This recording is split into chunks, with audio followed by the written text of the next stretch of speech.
Up until now, we've been using Save for Web and Devices to preview artwork as it might appear on a website. However, we know that we can of course design graphics that may be displayed on mobile devices using Illustrator as well.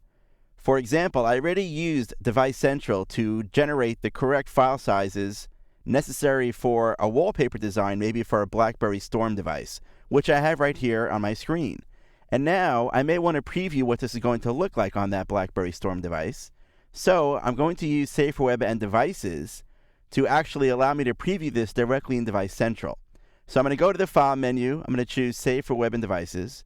This is why in recent versions Adobe added the word and devices to the end of this. In older versions it was just called Save for Web.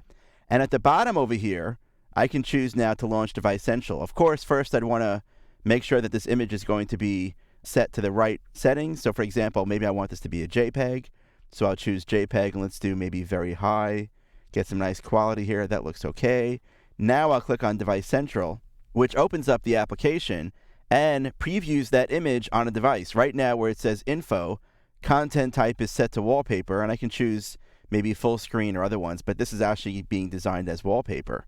And because I've already loaded my BlackBerry Storm 2 profile into Device Central, I can double click on it to see what my content is going to look like on that device, which is pretty cool. Although right now what I've designed really is just wallpaper, it's just a static image, so I can't really do anything. One of the great things about Device Central is that you have the ability to interact with your device. So for example, you notice here when I kind of go on the screen here, I will have the ability to, based on the kind of content that I have, to interact with this. Like for example, where it says keypad, I can actually type in different numbers or simulate different types of behavior on my phone.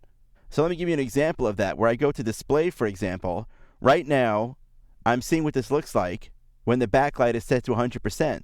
But you know, sometimes when the battery starts to kind of go down a little bit, to preserve some battery power, the phone may actually not display graphics as brightly.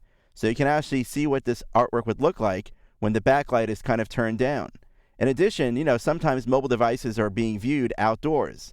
So right now reflections are set to none, but I can choose what this might look like if I were outdoors, or what it might look like to a user in direct sunlight. You know, in reality, the way that we think about how people interact with our content with mobile devices is very different than you might expect people to interact with content that's displayed on a monitor in an office or at home.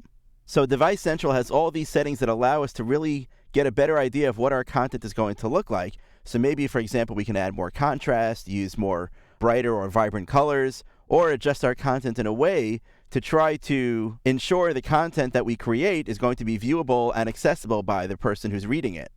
Now, in this case here, like I said, I'm taking a static image called wallpaper and bringing it here into this phone. However, if I were to create some kind of a flash animation inside of Illustrator, or I was creating a graphic that had some hotspots in it, for example, where you can click on it and go to a URL, we'll see that if I display that content in Device Central on a phone that supports that kind of content, that would support playback of flash content or that had a web browser, I would be able to interact with that content, view the animations here as well. So again, I get a much better idea of what that concept is going to look like when displayed on these types of devices.